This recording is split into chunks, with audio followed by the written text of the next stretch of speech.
అందరికీ నమస్కారం. ఈరోజు ఉదయం నుంచి కూడా ఒక ఫేక్ వీడియో పెట్టి ఒక 2 తోక టీవీల్లో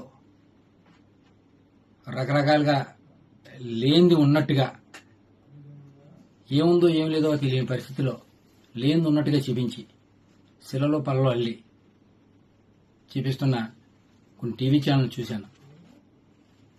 ఆ టీవీ ఛానల్ పరిస్థితి చూసి దాని గురించి మీ అందరికీ చెప్దాని ఉద్దేశంతో ఈరోజు మీ ముందుకు ఇలా వచ్చా. గత 6 నెలలుగా నాకు కొన్ని ఫేక్ కాల్స్ వస్తూ ఉన్నాయి అన్నోన్ నెంబర్ నుంచి.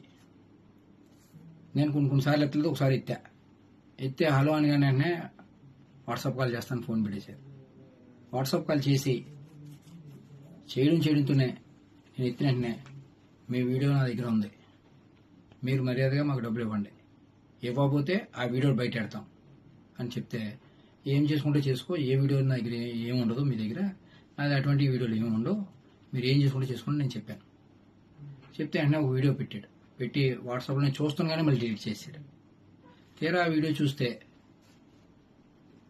ఒక ఫంక్షన్లో ఒక ఫ్రెండ్ తాలూకా వాళ్ళ అబ్బాయి పుట్టినరోజు అయితే విషయం చెప్పమని వీడియో కాల్ చేస్తే ఆ వీడియో కాల్లో విషయం చెప్పాను.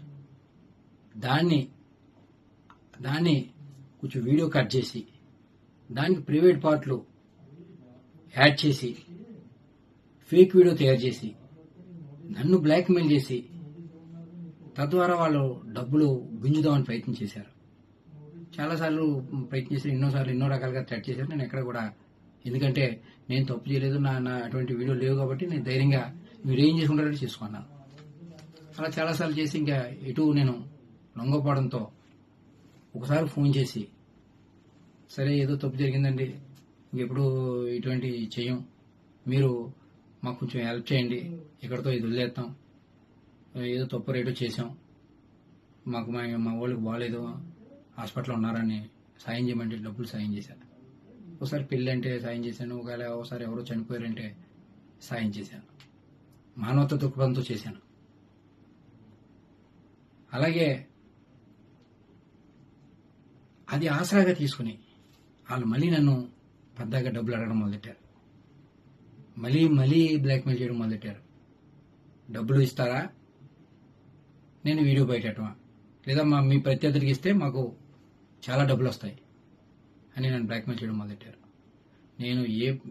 నేను ఎటువంటి నాకు సంబంధం లేనివాడిని, మీకెందుకు డబ్బులు ఇవ్వాలి, నేను డబ్బులు ఇవ్వను, మీరు ఏం చేసుకుంటారో చేసుకోండి, అవి కూడా మానవతా దృక్పథంతో మీరు అడిగారు కాబట్టి మీకు ఇచ్చా, నేను మాత్రం ఇచ్చే పరిస్థితి లేదని చెప్పడంతో సరే అయితే మీ రాజకీయ ప్రత్యర్థులకు ఇచ్చుకుంటామని వెళ్ళిపోయారు. అలా కొన్ని రోజులు నాకు మెసేజ్లు పెట్టారు, చాలా నెల రోజుల వరకు పెట్టారు. సుమారుగా 6 నెలలు నాకు నరకం చూపించారు, చాలా రకాలుగా వేధించారు, ఎన్నో రకాలుగా ఇబ్బంది పెట్టారు.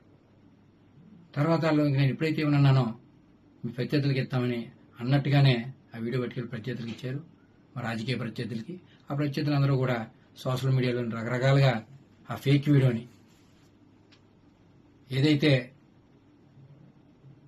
డీప్ ఎడిటెడ్ ఫేక్ వీడియో, ఆ ఫేక్ వీడియోని అందరూ వైరల్ చేయడం, కొన్ని టీవీ ఛానల్లో అదే దానికి చెలలో పలలో అల్లించి చూపించడం, ఇటువంటి పరిస్థితులు ఇవాళ చూసాం.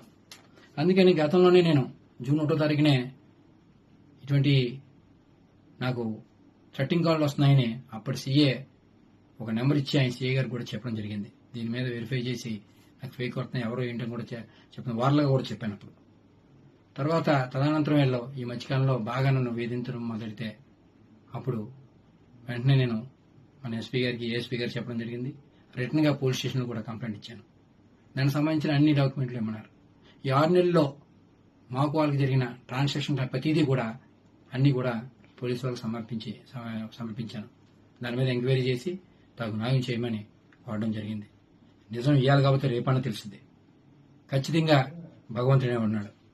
మీ అందరినీ కూడా మీడియా పరంగా మీ అందరినీ ఒకటే కోరుతా ఉన్నా, ఎందుకంటే ఇలాగా ఇటువంటి ఏదైతే